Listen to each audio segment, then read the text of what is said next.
سیاسی زبان میں ہارس ٹریڈنگ سے مراد پارلیمنٹیرین کی خرید و فروخت ہے، جس میں پیسوں، گھر یا سواری وغیرہ کے عوض پارلیمنٹیرینز کو خریدا جاتا ہے۔ ہماری سیاسی زبان میں اسے جوڑ توڑ کی سیاست یا کچھ لو اور کچھ دو کی سیاست بھی کہا جاتا ہے، اور جو پارلیمنٹیرینز اپنی وفاداریاں تبدیل کر لیتے ہیں انہیں ہمارے یہاں لوٹا کہا جاتا ہے۔ یہ ایک انلیگل گیم ہے کہ جو پوری دنیا میں کھیلا جاتا ہے، لیکن سیاست میں اسے بہت ہی برا اور خلاف اخلاقیات بھی سمجھا جاتا ہے۔ ہم نے بہت دفعہ خبروں میں پڑھا اور سنا ہوگا کہ الیکشن سے پہلے کینڈیڈیٹ اپنی وفاداریاں اور پارٹیاں تبدیل کر لیتے ہیں۔ اس میں سے کچھ تو سیاسی اختلافات کی وجہ سے کرتے ہیں اور کچھ اس وجہ سے کرتے ہیں کہ ان کو فلاں پارٹی سے کوئی آفر آ جاتی ہے یا کسی مخصوص سیاسی جماعت کی طرف ہوا کا رخ چل پڑتا ہے۔ آزاد امیدوار بھی بعض اوقات کسی اچھی آفر کی بنا پر دوسری پارٹی میں شمولیت اختیار کر لیتے ہیں۔ یہ جو نو کانفیڈنس موومنٹ پیش کی جاتی ہے اور پارلیمنٹیرین اس میں اپنی ہی حکومت کے خلاف عدم اعتماد کا ووٹ کاسٹ کرتے ہیں، وہ بھی کسی گروپ سے ہاتھ ملا چکے ہوتے ہیں۔ نیز حکومت بنانے اور گرانے میں ہارس ٹریڈنگ کا بہت عمل دخل ہوتا ہے۔ پاکستان میں بہت سی سیاسی جماعتیں بشمول پیپلز پارٹی، پی ٹی آئی، مسلم لیگ نون اور اسٹیبلشمنٹ اس عمل میں پیش رہی ہیں۔ بہت سے سیاستدانوں نے اس عمل میں اپنا بہت اہم کردار ادا کیا ہے۔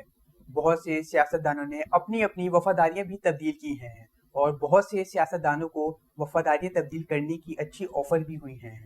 بہت سو نے اس آفر کو تسلیم بھی کیا، جس کا اعتراف وہ بہرحال کر بھی چکے ہیں۔ سوشل میڈیا پر سیاستدانوں کی پیسوں کی لین دین کی ویڈیوز بھی وائرل ہو چکی ہیں۔ پاکستان میں ہارس ٹریڈنگ کا مرحلہ سن 90 کی دہائی میں دیکھنے کو آیا، جب محترمہ بے نظیر بھٹو کے خلاف عدم اعتماد پیش کی گئی کہ جسے آج ہم چھانگا مانگا کی سیاست کے نام پر جانتے ہیں۔ اگر آپ چاہتے ہیں کہ ہم چھانگا مانگا کی سیاست پر ایک ڈیٹیل ویڈیو بنائیں تو ہمیں کمنٹ میں ضرور آگاہ کریں۔ محترمہ بے نظیر بھٹو کے خلاف عدم اعتماد پیش ہونے کے بعد یہ سلسلہ پاکستان میں شروع ہو گیا اور ہارس ٹریڈنگ ہماری سیاست میں عام ہونے لگی۔ حال ہی میں جو سابق وزیر اعظم عمران خان کے خلاف پارلیمنٹ میں تحریک عدم اعتماد پیش کی گئی اور اسے کامیاب بنایا گیا، اس میں ہارس ٹریڈنگ کا بہت ہی اہم کردار تھا۔ یہ ہارس ٹریڈنگ ہوتی کیسے ہے؟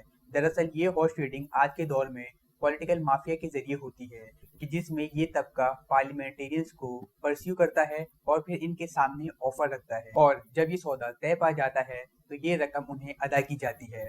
دور حاضر میں اداروں سے بچنے کے لیے اس گھنونے کھیل کو اس طرح کھیلا جاتا ہے کہ یہ پیسہ ہینڈ ٹو ہینڈ یا بینک اکاؤنٹ میں ٹرانسفر نہیں کیے جاتے، بلکہ ان پیسوں کو سوٹ کیسز میں بھر کر پرائیویٹ جیٹ میں بیرونی ملک لے جایا جاتا ہے اور پارلیمنٹیرینز کے انٹرنیشنل بینک اکاؤنٹس میں رقم کو ڈپازٹ کر دیا جاتا ہے۔ یہ پیسہ زیادہ تر قطر، دبئی یا مڈل ایسٹرن ممالک میں لے جایا جاتا ہے اور اس عمل میں مافیاز، بیوروکریٹ، پولیٹیشینز، جرنیل اور منی چینجر شامل ہوتے ہیں۔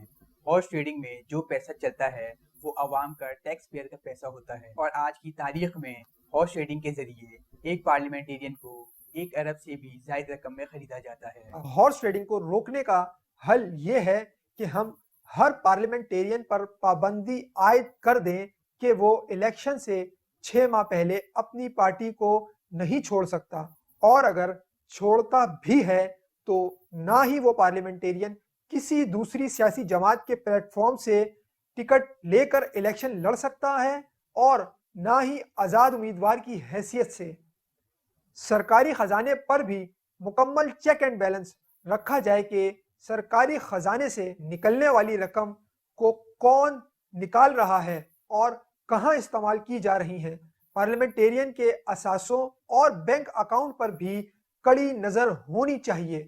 اگر ان کے اثاثوں میں اضافہ ہو یا ان کے بینک اکاؤنٹ میں بھاری رقم ٹرانسفر ہو تو ان سے جواب طلب کیا جائے۔ اسی کے ساتھ ساتھ ہارس ٹریڈنگ کو روکنے کے لیے نئے انتخابی قوانین لانے کی بھی ضرورت موجود ہے۔ چیف الیکشن کمیشن کو چاہیے کہ وہ اس بات پر غور و فکر کریں تاکہ یہ ناپاک کھیل جلد از جلد ہماری سیاست سے